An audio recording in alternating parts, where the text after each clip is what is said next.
Welcome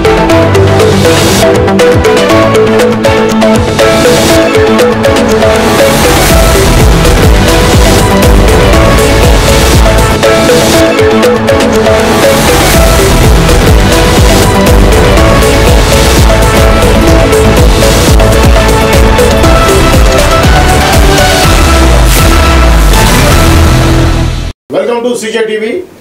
ఈరోజు ప్రధానంగా ఒక వార్త వింటా ఉన్నాం. అది కాపులకు సంబంధించింది. కాపులు కరివేపాకుల అంటూ సాక్షిలో ఒక కథనం వచ్చింది. దానికి కారణం ఏంటంటే 2016లో ఏదైతే తునిలో జరిగినటువంటి కాపు గర్జన మహాగర్జన సంబంధించి ఆ రైల్వే కేసు ఉంది. రైల్వే స్టేషన్లో అంటే ట్రైన్ని తగలబెట్టడం అనేది ఒక కేసు అనేది నడుస్తూ ఉంది. దాంట్లో 300కు పైగా కేసులు ఆ రోజు కాపు నాయకులపై పెట్టారు. ఈ క్రమంలో ఆ కేసు కూడా ఆల్రెడీ 2023లోనే కేసు క్లోజ్ అయింది. కానీ ఈ ప్రభుత్వం కూటమి ప్రభుత్వం ఏదో ఆంధ్రప్రదేశ్లో కూటమి ప్రభుత్వం ఈ యొక్క కేసుని మళ్ళీ తురగదోడేటువంటి ప్రయత్నం చేస్తామని దానికి సంబంధించి ఉత్తర్వులు కూడా జారీ అయ్యాయి. సో దీనికి సంబంధించి మాట్లాడడానికి ఈరోజు కాపు జేఏసీ రాష్ట్ర అధ్యక్షుడైనటువంటి చందు జనార్దన్ గారు ఉన్నారు. వారితో మాట్లాడి యాక్చువల్గా జరిగిందేంటి, జరగబోయేదేంటి, నిజంగా కాపుల్ని వీళ్ళు కక్ష సాధింపు చర్యగా ఈ యొక్క పని చేపట్టారనే విషయాన్ని వారి మాటల్లోనే తెలుసుకుందాం. Welcome to our studio Chandu Janardhan గారు. నమస్తే. చందు గారు, ముఖ్యంగా కాపులు కరివేపాకుల రిజర్వేషన్ కోసం పోరాడిన కాపులపై గతంలో చంద్రబాబు ప్రభుత్వం కేసులు పెట్టింది. తుని కేసులు తిరగదోడేందుకు తాజాగా సర్కారు నిర్ణయం చేసింది. కాపులపై కేసులు కొట్టివేస్తూ 2023లో తీర్పునిచ్చిన విజయవాడ రైల్వే కోర్టు దీనిపై హైకోర్టులో అప్పీలు దాఖలు చేయాలని తాజాగా నిర్ణయించిన చంద్రబాబు ప్రభుత్వం అందుకు చర్యలు తీసుకోవాలని రాష్ట్ర పబ్లిక్ ప్రాసిక్యూటర్కి ఆదేశించి ఉత్తర్వులు జారీ చేసింది. ప్రభుత్వ నిర్ణయంపై కాపు సామాజిక వర్గం ఆగ్రహంగా ఉందని, తమ భావోద్వేగాలకు సంబంధించిన అంశంపై బాబుకు ఇంత చిన్న చూప తమ జాతిని అవమానించడంపై మండిపడుతున్నారని చెప్పేసి వార్తలు వస్తున్నాయి. ఈ క్రమంలో దీన్ని మనం ఏ విధంగా చూడాలంటారు? అంటే కాపులు ఆందోళన చేశారు. దేనికోసం చేశారు? ఆంధ్రప్రదేశ్లో కాపులకి వెనకబడిన వర్గాలు ఎక్కువగా ఉన్నారు. కాపులు 5 వర్గాలుగా ఉన్నారు. 5 వర్గాల్లో ఆంధ్రాలో శ్రీకాకుళంలో ఉన్న తుర్కు కాపు బీసీలుగా ఉన్నారు. అదేవిధంగా తెలంగాణలో ఉన్న మున్నూరు కాపులు బీసీల్లో ఉన్నారు. మొత్తంగా చూసుకుంటే గతంలో కులం అంతా కూడా బీసీల్లో ఉండే కులాన్ని తర్వాత రాజకీయ కోణంలో ఓసీల్లోకి మార్చిన నేపథ్యం ఉంది. ఈ నేపథ్యంలో గతంలో జరిగిన ఎన్నికల సందర్భంగా పెద్దలు చంద్రబాబు నాయుడు గారు కాపులకు బీసీ రిజర్వేషన్కి సంబంధించిన అంశంలో హామీ ఇచ్చారు. ఈ నేపథ్యంలో హామీని అమలు చేసే విధంగా ముందుకు తీసుకెళ్తూ ఆందోళన కొనసాగాయి. ఇప్పుడు దాని మీద ఆ రోజు మీరు అన్నట్టుగా తుని సంఘటనకు సంబంధించిన అంశంలో ఆ రోజు పెద్ద గర్జన, తుని ఐక్య గర్జన, కాపుల ఐక్య గర్జన సమావేశం ఏర్పాటు చేయటం జరిగింది. అప్పుడు అన్ని రాష్ట్రాలు ఆంధ్రప్రదేశ్ తోటే కాకుండా పక్కనున్న తెలంగాణ నుంచి, అదేవిధంగా కర్ణాటక, బెంగళూరు, ముఖ్యంగా చెన్నై లాంటి మహారాష్ట్ర, బొంబాయి అంటే రాష్ట్రాలు, అదేవిధంగా ముఖ్యమైన ప్రధానమైన నగరాలు ఢిల్లీ నుంచి అవసరమైతే కొంతమంది ఇతర దేశాల నుంచి కూడా వచ్చి హాజరైన నేపథ్యం ఉంది తుని గర్జన సందర్భంగా. ఆ సందర్భంగా ఆ రోజు తుని ఘటన రైలు దహనం కేసు జరిగింది. రైలు దహనం మీద కేసు నమోదు చేశారు. రైల్వే కోర్టులో కేసు కొనసాగింది. దానికి సంబంధించి 2023లో కొట్టేయటం జరిగింది. ఈ నేపథ్యంలో ప్రభుత్వం మారింది. వైసీపీ ప్రభుత్వం ఉన్నప్పుడు మొత్తంగా ఏదైతే కాపు ఉద్యమంలో కొనసాగిన కేసులు, అంతకుముందు తెలుగుదేశం ప్రభుత్వంలో అంటే చూసేటప్పుడు ఎట్లా అనిపిస్తుంది అంటే కాపులకు సంబంధించిన అంశంలో రైల్వే ఘటన, తుని ఘటన తెలుగుదేశం ప్రభుత్వ హయాంలో జరిగింది. ఆ సందర్భంగా ఉద్యమంలో పాల్గొన్న ముఖ్య నేతల్ని అరెస్ట్ చేయటం జరిగింది. అరెస్ట్ ఏ ప్రభుత్వంలో జరిగింది? ఇది టీడీపీ ప్రభుత్వంలో జరిగింది. ఎవరు చేశారు ఆందోళన? కాపులుగా కాపు హక్కుల కోసం, రిజర్వేషన్ల కోసం ఉద్యమం కొనసాగింది. దాని మీద ఆందోళన జరిగింది. దానికి రైలు సంఘటన జరిగింది. దాని మీద కేసు అయ్యింది, అరెస్టులు జరిగాయి. అదేవిధంగా ఉద్యమానికి సంబంధించి పలు దఫాలుగా విడతల వారీగా జరిగే ఆందోళనలో ఎవరిని అరెస్ట్ చేశారు? కాపులను అరెస్ట్ చేశారు. ఎవరు అరెస్ట్ చేశారు? తెలుగుదేశం ప్రభుత్వం హయాంలో రాష్ట్ర కాపు చేసే నాయకత్వంలో జిల్లాల వారీలుగా, డివిజన్ల వారీలుగా ఆందోళనలు కొనసాగిస్తూ ముందు పోయే క్రమంలో వాళ్ళని హౌస్ అరెస్టులు కానీ లేదా పోలీస్ స్టేషన్ పిలవటం కానీ వితౌట్ నోటీస్ పిలవటం కానీ ఇవన్నీ కూడా కొనసాగినాయి. అవి అప్పుడు తెలుగుదేశం ప్రభుత్వం సందర్భంగా అవి జరిగినాయి. అయితే ఆ దృష్ట్యా కాపులు ఆ సందర్భంలో తెలుగుదేశానికి దూరమైన నేపథ్యం ఉంది. రాష్ట్రంలో 20% పైగా ఉన్న కాపు వర్గాలు తెలుగుదేశం ప్రభుత్వం ఆధ్వర్యంలో కాపుల మీద కేసులు పెట్టారని, రైల్వే దహనం కేసు పెట్టారని, అదేవిధంగా జిల్లాల్లో, మండలాల్లో, గ్రామాల్లో జరిగే ఆందోళనలో కేసులు నమోదు చేశారు, పోలీస్ స్టేషన్లు తీసుకెళ్లారు, పోలీస్ స్టేషన్లు చుట్టూ తిప్పారు. దాదాపు 30-35 వేల మంది నాయకత్వం ఆయా మండల, జిల్లా, డివిజన్ కేంద్రాల్లో రాష్ట్ర కాపు జేఏసీగా ఉన్న నాయకత్వం ఆంధ్రప్రదేశ్లో ఉంది. ఈ నేపథ్యంలో వాళ్ళందరినీ కూడా రోజు పోలీస్ స్టేషన్లకు తిప్పిన నేపథ్యం కానీ, ఆ రోజు ఉద్యమాన్ని నాయకత్వం వహించిన అగ్రనేత ముద్రగడ పద్మనాభం గారితో పాటుగా అనేక మంది ఉద్యమ నేతలుగా మా గ్రామ, మండల, డివిజన్, జిల్లా హెడ్ క్వార్టర్లో జేఏసీ కమిటీలుగా ఉన్నవాళ్ళు, అన్ని పార్టీల్లో ఉన్న ముఖ్య నేతలు. ఇప్పుడు తెలుగుదేశంలో ప్రధానమైన నాయకత్వం ఉంది. అంటే వాళ్ళు ఉండకూడదు అంటే రాజకీయ నాయకులుగా ఒక పక్క ఉద్యమంలో కులం కోసం పనిచేస్తూనే వాళ్ళకున్న దాంట్లో రాజకీయంగా కూడా వాళ్ళకి ఎంతో కొంత సేవాభావంతో ముందుకు పోవాలన్న ఆలోచనతో పార్టీల్లో కొనసాగుతున్న నాయకత్వం ఎక్కువగా రాజకీయాల వైపు ఉన్న జేఏసీ నాయకత్వం ఉంది. వాళ్ళల్లో ఉన్న ముఖ్యమైన నాయకత్వం ఈరోజు తెలుగుదేశం పార్టీలో ఉంది. ఆ రోజు వాళ్ళంతా కూడా అరెస్ట్ అయ్యి జైలుకి వెళ్ళిన నేపథ్యం ఉంది. కాబట్టి ముఖ్యంగా ముందుగా మీరు అడిగే ఏదైతే తుని సంఘటన సందర్భంగా రైల్వే కేసుకు సంబంధించిన అంశంలో కొట్టేసిన కేసుని తిరిగి అప్పీల్ చేయవలసిందిగా హైకోర్టులో ఉత్తర్వులు జారీ చేసిన నేపథ్యం నిన్న జరిగింది. అందువల్ల ఈరోజు మనం ఆ వార్త గురించి మనం మాట్లాడుకుంటున్నాం. ఈ వార్త సాక్షిలో వచ్చింది కాబట్టి వైసీపీ నాయకత్వంలో కొనసాగుతున్న పార్టీ కాబట్టి కాపులు కరేపాకుల లేకపోతే దీని మీద ఇంకా కాపులకు సంబంధించి అంశం మీద వార్త ఫ్రంట్ పేజ్ ఇవ్వటం, దాని మీద ఫోకస్ చేయటం, అదేవిధంగా ఏదైతే ఉత్తర్వులు కోర్టుకు సంబంధించిన పీపీకి ఇచ్చారో దాని మీద అప్పీల్ చేయమని, దానికి సంబంధించిన కూడా ఇప్పుడు మనం ఈ వార్తను అనేది చూస్తూ ఉన్నాం. రాష్ట్రంలో కాపులకు చంద్రబాబు ప్రభుత్వం ఝలక్ ఇచ్చింది అనేది మనం సాక్షి పేపర్లో చూసాం. నిజంగా ఇది ఝలక్ అనుకోవచ్చా, లేదా ఒక ప్రాసెస్ ప్రకారం జరిగే కార్యక్రమం అంటారా? ఝలక్గానే భావించాలి. ఎందుకంటే ఇప్పుడు ముద్రగడ పద్మనాభం గారు వైసీపీలో ఉన్నారు. ఇంకా కొంతమంది ఆ రోజు ఉద్యమంలో పనిచేసిన నాయకత్వం వైసీపీలో ఉంది. ఇంకా రాష్ట్ర స్థాయి నాయకత్వం, కాపు నాయకత్వం వైసీపీలో ముఖ్యమైన నాయకత్వం ఉంది. ఉమ్మారెడ్డి గారు, అదేవిధంగా బొత్స సత్యనారాయణ, కన్నబాబు, ఈ విధంగా తీసుకుంటే అంబటి రాంబాబు, పేర్ని నాని, అదేవిధంగా జక్కంపూడి వారసత్వం,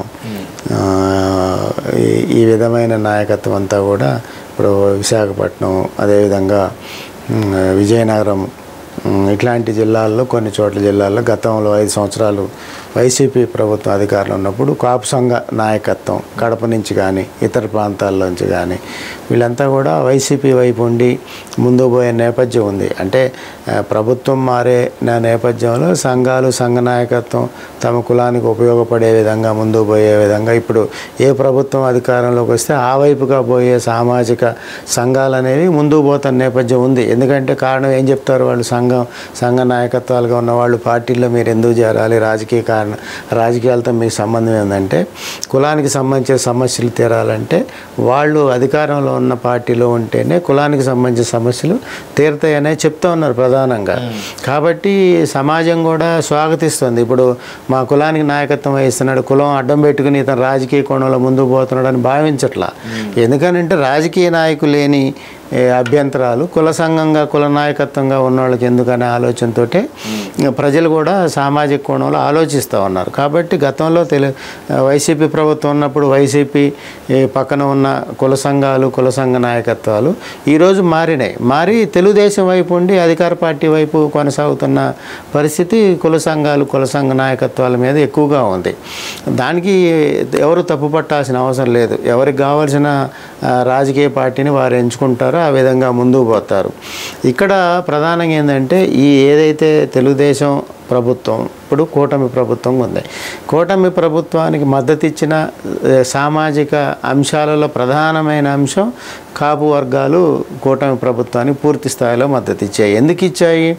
ఏదైతే జనసేన అధినేత పవన్ కళ్యాణ్ వెంట కులం అంతా కూడా ప్రయాణించింది. కులం అంతా ప్రయాణించి 100 మంది 100% ఉన్న కాపుల్లో దాంట్లో 95 నుంచి 97%, అంటే ఒక చోట ఒక 100 మంది ఉంటే ఓటింగ్లో పాల్గొంటే 100 ఓట్లు పోలైతే దాంట్లో 97 మంది కూటమి ప్రభుత్వం రావడానికి దోహదపడుతూ ఓట్లేశారు.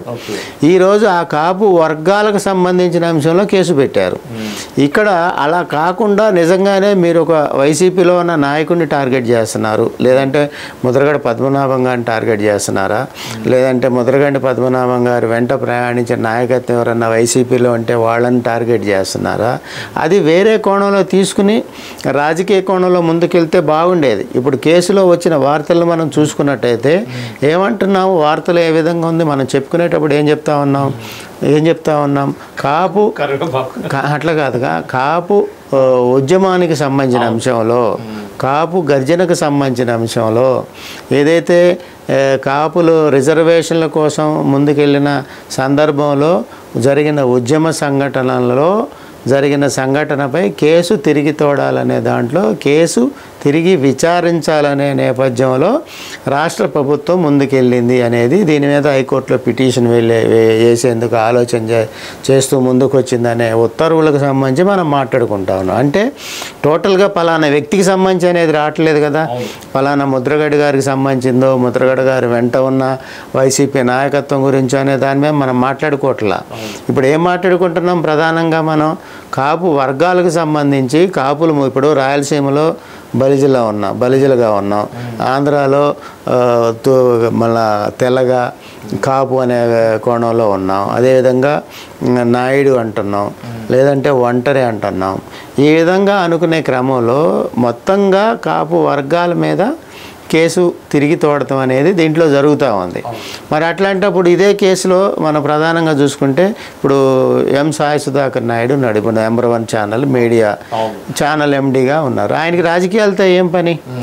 ఆయనకి రాజకీయాలతో సంబంధం లేదు కదా. అదేవిధంగా ఇట్లా అనేక మంది రాజకీయాలతో సంబంధం లేని నాయకత్వం ఆ రోజు ఉద్యమంలో చేసింది.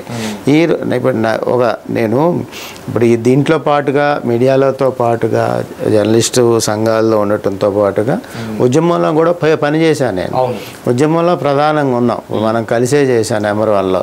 మొదటి లైవ్ ఆ రోజు ముద్రగడ పద్మనాభం గారిది మన ఆధ్వర్యంలో నెంబర్ 1లో ప్రకటింపజేశాం. ఏమని ఆయన ఏం చెప్పాడు? గతంలో ఉద్యమం అంటే కులం కోసం ముందుకొస్తూ నేను ఉద్యమానికి ముందుకెళ్తాను ఈ రోజు నుంచని ఆ రోజు మన ఛానల్లో లైవ్లో ప్రకటింపజేశారు. అదేవిధంగా జేఏసీలో ఉన్నాం మనం. అదేవిధంగా ప్రస్తుతం రాష్ట్ర కాపు జేఏసీ అధ్యక్షుడిగా ఉన్నాం.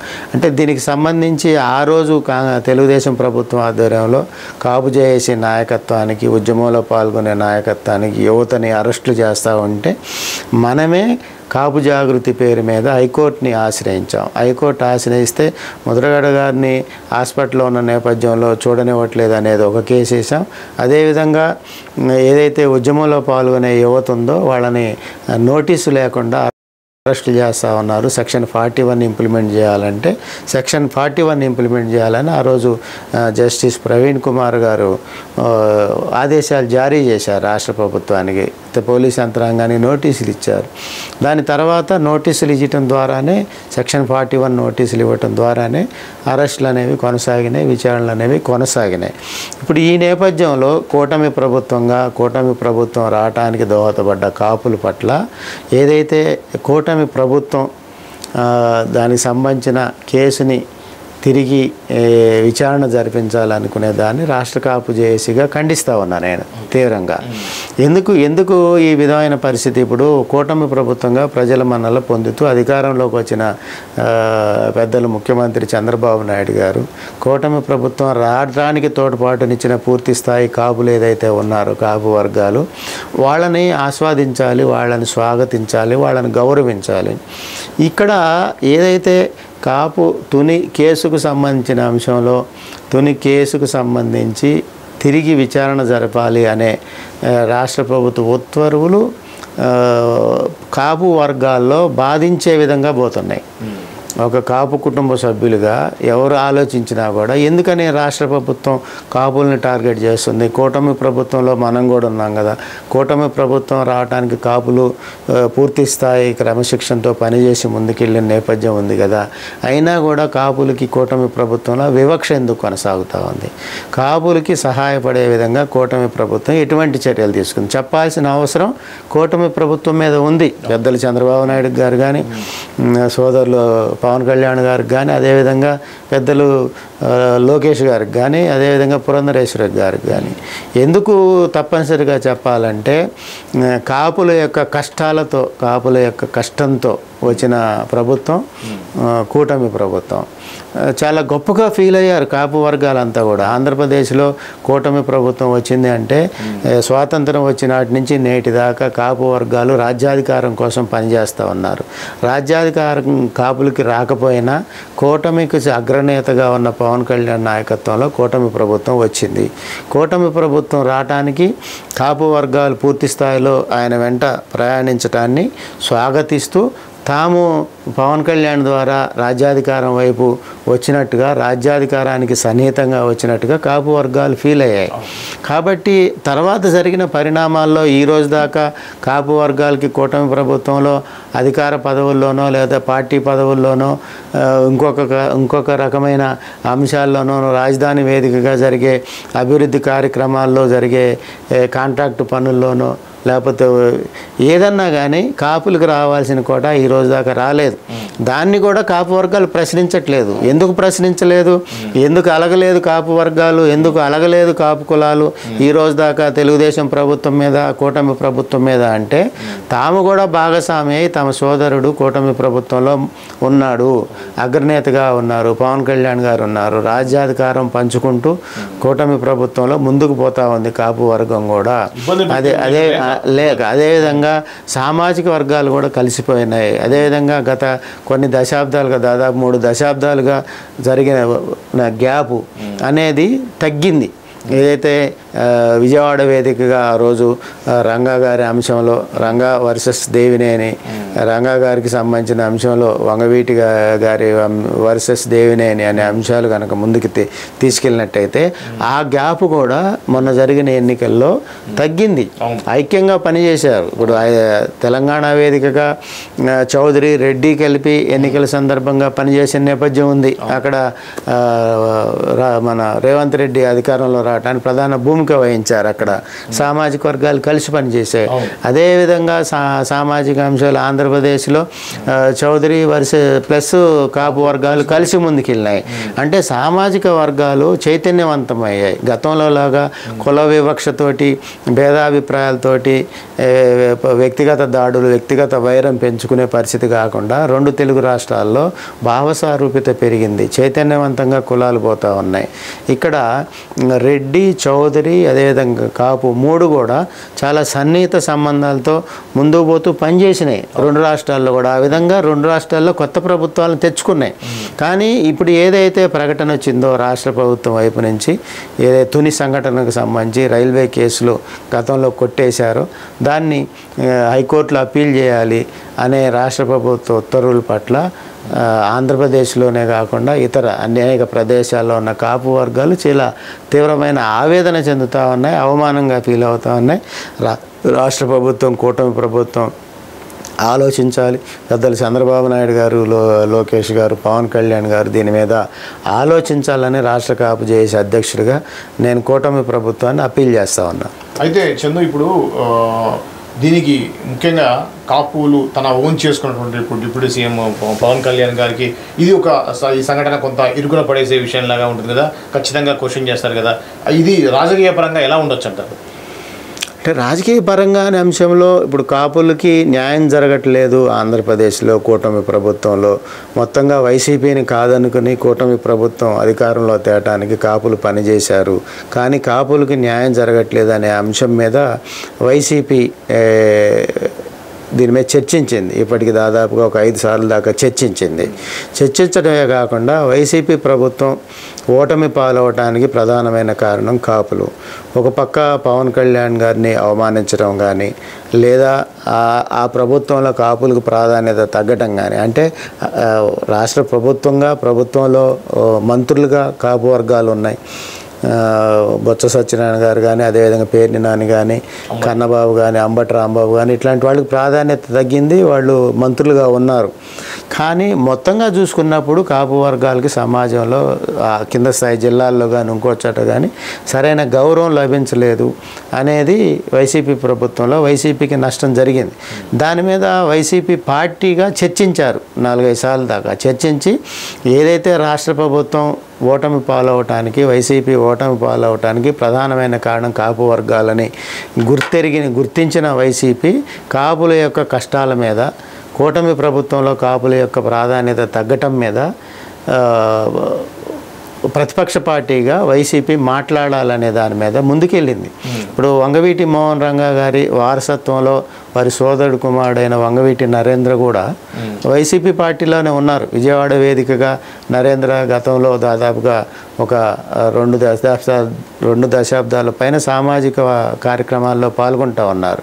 అప్పుడు వైసీపీలో ఉన్న వంగవీటి మోహన్ రంగా గారి తనయుడు వంగవీటి రాధా గారు ఇప్పుడు కూటమి ప్రభుత్వం వైపు ఉన్నారు, తెలుగుదేశం పార్టీలో ఉన్నారు. అయితే ఈ విధంగా చూసుకున్నప్పుడు కాపు వర్గాలకు సంబంధించిన అంశంలో కూటమి ప్రభుత్వంగా ఉన్న జనసేన, తెలుగుదేశం, బీజేపీ పార్టీలో ఉన్న ప్రధాన నాయకత్వం, సంఘాలుగా ఉన్న నాయకత్వం అంతా కూడా అధికార పార్టీ వైపు ఉండటంతో కాపు వర్గాలకు న్యాయం చేయాలనే విధంగా కాపు సామాజిక వర్గానికి సంబంధించిన సంఘాలుగా ఉన్న నాయకత్వం మాట్లాడలేకపోతుంది. ఎందుకంటే జనసేన అధినేత పవన్ కళ్యాణ్ గారిని ఆరాధిస్తూ ఉన్నారు కాపు వర్గాలు. ఈ సందర్భంలో మా యొక్క ఉద్యోగస్తులకి న్యాయం జరగట్లేదు, మా యొక్క ఉద్యోగస్తులకి ప్రధానమైన స్థానాల్లో పోస్టింగ్లు లేవని ప్రశ్నించాలన్నా, ప్రెస్ మీట్ పెట్టాలన్నా, లేదంటే పథకాల్లో కానీ, లేదంటే ప్రభుత్వానికి సంబంధించిన అంశంలో నామినేటెడ్ పోస్టులో కానీ ఎక్కడ కాపులకు అనేది అవకాశం లేదు. మొత్తంగా చూసుకున్నట్టయితే ఈ రోజు దాకా మీరు గమనించండి, కూటమి ప్రభుత్వం ఆంధ్రప్రదేశ్లో అధికారంలోకి వచ్చిన తర్వాత కాపు అన్న పదం అధికారిక వేదికల మీదన్నా ఎక్కడన్నా విన్న పరిస్థితి ఉందా? ఎన్నికల ముందు కూడా అనేక సామాజిక వర్గాలు, బీసీ, ఎస్సీ, ఎస్టీ, మైనారిటీ వర్గాలకు సంబంధించిన సమావేశాలు నిర్వహించింది కూటమి. కానీ కాపు వర్గాలకు సంబంధించిన నాయకత్వంతో సమావేశం నిర్వహించాల. కాపు వర్గాల ఓట్ల కోసం ఎందుకు జరపలేదు అంటే కాపు వర్గం అంతా కూడా సోదరుడు పవన్ కళ్యాణ్ గారు వెంట ఉన్నారు. అంటే నమ్మకం, కూటమికి, ఎన్డీఏ ప్రభుత్వానికి, ఎన్డీఏ నాయకత్వానికి ఒక నమ్మకం. కాపులంతా కూడా పవన్ కళ్యాణ్ వెంట ఉన్నారు, తప్పనిసరిగా వారితోటే ఉంటారు. ఈరోజు కూడా పవన్ కళ్యాణ్ గారు వెంట ఉన్న కాపులు నాయకత్వం ఎవరైనా సరే, ఏ స్థాయి నాయకుడైనా కూటమి ప్రభుత్వాన్ని ఒక మాట అనలేదు. వాళ్ళేదో వాట్సాప్లో పర్సనల్గా మదన పడటం, ఆవేదన పడటం, ఏంది అన్నగారు పవన్ కళ్యాణ్ గారితో ఉన్న మాకు ఈ విధంగా అన్యాయం జరుగుతూ ఉంది, కూటమి ప్రభుత్వం ఏమాత్రం న్యాయం చేయట్లేదు, మాకు న్యాయం చేయాలి, ఏదైతే ప్రభుత్వ పదవులు ఏదైతే నామినేటెడ్ పోస్టులు ఉన్నాయో వాటిల్లో మా రేషియో ప్రకారం మాకు పదవులు ఇవ్వాలనేది చాలా ఆవేదన పడుతూ కోరుతా ఉన్నారు. ఇప్పుడు తెలుగుదేశం పార్టీలో కాపులు లేరా? మీరు చూసుకోండి, గత 30-35 ఏళ్లుగా చంద్రబాబు నాయుడు గారి తర్వాత అగ్రస్థాయిలో ఉన్న నాయకత్వం అంతా కూడా కాపులే. ఆ రోజు శ్రీరామచంద్రయ్య, కళా వెంకటరావు, అల్లాటి రాజకుమార్ గారు, ఉమ్మారెడ్డి వెంకటేశ్వరరావు గారు, మీరు ఆ విధంగా తీసుకుంటే మొత్తంగా ఇప్పుడు తోట త్రిమూర్తులు గారు, అదేవిధంగా జ్యోతుల్ నెహ్రూ గారు, మీరు ఏ జిల్లాలో చూసుకున్నా కూడా నాయకత్వం అంతా కూడా కాపుకు సంబంధించిన నాయకత్వం. ఇప్పుడు వంగా గీత, ఈ విధంగా మొత్తంగా నీకు 40-45 మంది అగ్రస్థాయి నాయకత్వం పవన్ కళ్యాణ్, మన చంద్రబాబు గారి తర్వాత కాపు వర్గానికి సంబంధించిన నాయకత్వం ఉన్న నేపథ్యం ఉంది. మరి ఈరోజు ఎందుకని లేదు? ఎందుకని ఈరోజు తెలుగుదేశం పార్టీలో అసలు కాపుల గురించి మాట్లాడలేదు? మాట్లాడాలి. ఇప్పుడు అన్నిట్లో అన్నీ తామై ముందుకెళ్తున్న లోకేష్ గారు కార్యకర్తల గురించి ఆ స్థాయిలో పట్టించుకుంటా ఉన్నారు. కార్యకర్తలకి ఐడి కార్డు దగ్గర నుంచి, ఇన్సూరెన్స్ దగ్గర నుంచి నీకు ప్రాధాన్యత, కార్యకర్తలకే ప్రాధాన్యత, తెల్లారి 6 నుంచి కూడా లేచి నువ్వు సమస్యల మీద లోకేష్ గారు దాదాపు 400-500 మంది 1000 మంది కార్యకర్తలను కూడా కలుస్తూ ఉన్నారు. ఆ కలిసే క్రమంలో వాళ్ళల్లో కూడా 20% కాపు వర్గాలకు సంబంధించిన కుటుంబ సభ్యులు ఉన్నారు. మీరు ఆలోచించాల్సింది కాపు వర్గానికి సంబంధించిన అంశంలో ఒకసారి ఆలోచించండి. తెలుగుదేశం పార్టీలో బీసీలు అదేవిధంగా ప్రధాన భూమిక వహించి ముందుకు వెళ్ళిన నేపథ్యంలో ఇన్ని దశాబ్దాల అధికారంలో ఉన్న నేపథ్యంలో తెలుగుదేశం పార్టీ ప్రధాన భూమిక కాపు వర్గాలు పోషించాయి. మరి ఈ సందర్భం అయినప్పుడు కాపు వర్గాల గురించి మాట్లాడండి, సంతోషపడుతుంది, కులం సంతోషపడుతుంది. మీ వేదికగా మీడియా సమావేశాలు నిర్వహించే దాంట్లో కాపు వర్గాలు మాట్లాడే విధంగా చూడండి. అదేవిధంగా పదవులు ఇచ్చే దాంట్లో చూడండి. కృష్ణా, గుంటూరు, అదేవిధంగా అమరావతి, అదేవిధంగా గోదావరి జిల్లాల్లో ఇటువంటి దామాషా అసలు రాయలసీమ జిల్లాలో ఒక్క శాసనసభ్యుడు లేని పరిస్థితి కాపు వర్గాలకు ఉన్నాయి. ఒక్క తిరుపతిలో మాత్రమే శ్రీనివాస్ గారు జనసేన నుంచి గెలిచారు. ఇంకెక్కడ రాయలసీమలో సీట్లు ఇవ్వలేదు. మరి రాయలసీమలో కూటమిగా మీకు గత 40 సంవత్సరాల నుంచి పనిచేసే పార్టీ క్యాడర్ ఉన్న నేపథ్యంలో దాన్ని స్వాగతిస్తాం. మరి నామినేటెడ్ పోస్టులు ఇవ్వచ్చు కదా, ఎమ్మెల్సీ స్థానాలు ఇవ్వచ్చు కదా. మీరు రామచంద్రయ్య గారికి ఇచ్చారు అంటే రామచంద్రయ్య గారు అక్కడ ఎమ్మెల్సీగా ఉన్నారు, రాజీనామా చేశారు, ఇక్కడికి వచ్చారు కాబట్టి దానికి రామచంద్రయ్య గారికి ఇచ్చారు. మరి 6 ఉమ్మడి జిల్లాల్లో మీరు కాపు వర్గాలకి ఏ స్థాయిలో మీరు ఇవ్వాలి? బలిజలకు న్యాయం చేయాలి కదా. కింద మార్కెట్ కమిటీలు ఉంటాయి, నామినేటెడ్ పోస్టులు ఉంటాయి, డైరెక్టర్లు ఉంటాయి, జిల్లా స్థాయి ఉంటుంది, డీసీసీ ఉంటుంది, డీసీఎంఎస్ ఉంటుంది.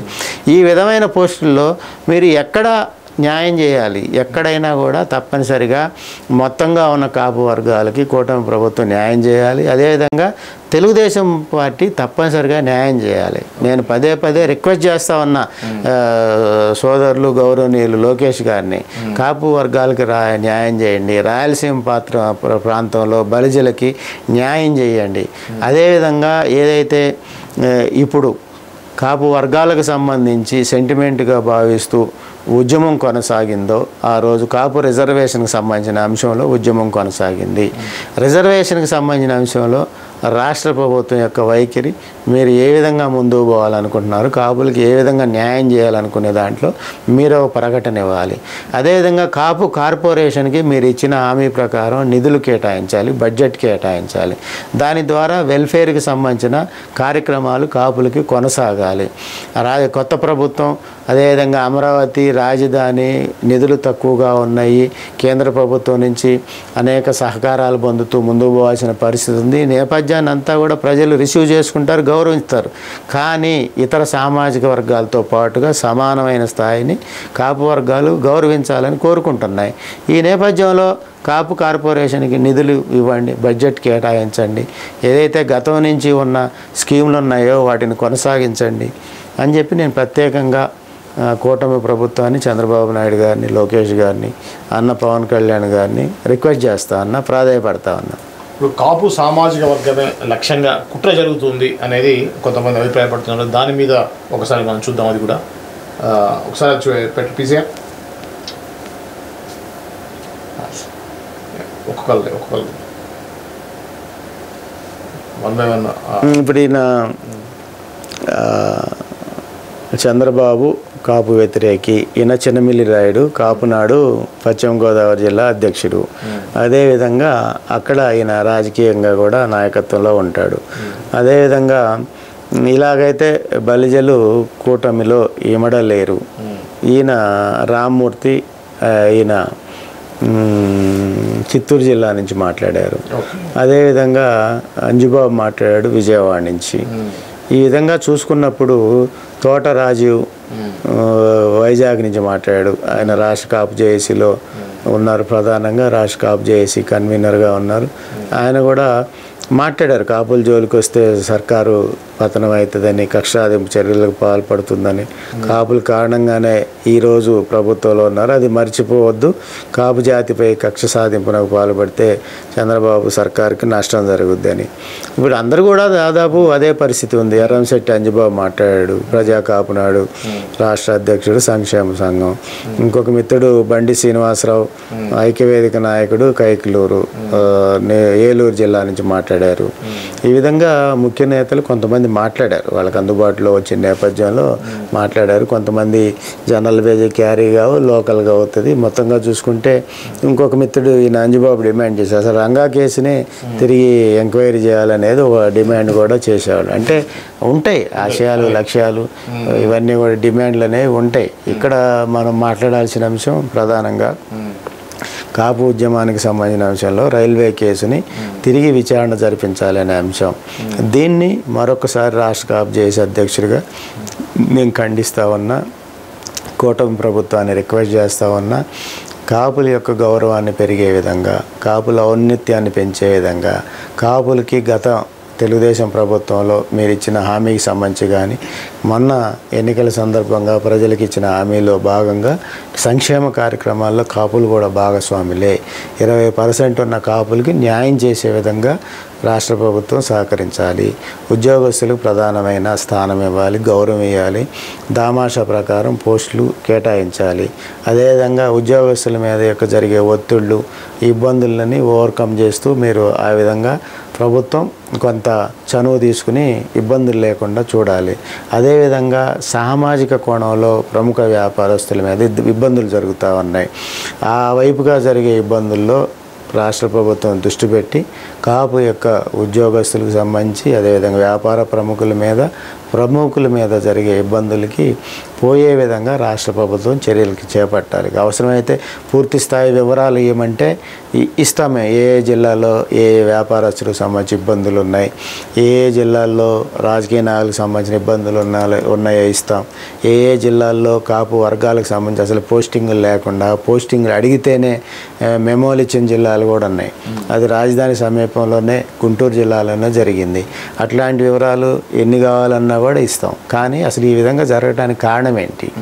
మొత్తంగా లోకేష్ గారు ఒక రోల్ మోడల్గా తెలుగుదేశం పార్టీని ముందు తీసుకెళ్లాలన్న నేపథ్యం ఉంది. వారి నాయకత్వంలో కానీ, వారి నాయకత్వంలో కొనసాగే ప్రభుత్వం మీద మాకు ఎటువంటి భేదాభిప్రాయం లేదు. అత్యున్నతంగా ఆలోచించే లోకేష్ గారి ఆధ్వర్యంలో కొనసాగే తెలుగుదేశం పార్టీ ఆధ్వర్యంలో ఉన్న తెలుగుదేశం ప్రభుత్వంలో, కూటమి ప్రభుత్వంలో కాపులకి ఈ విధమైన ఇబ్బందులు కొనసాగటం అనేది ఒక్కసారి ఆలోచించాలని చెప్పి కోరుతా ఉన్నాను. ఓకే, థ్యాంక్ యూ అండి. Thank you.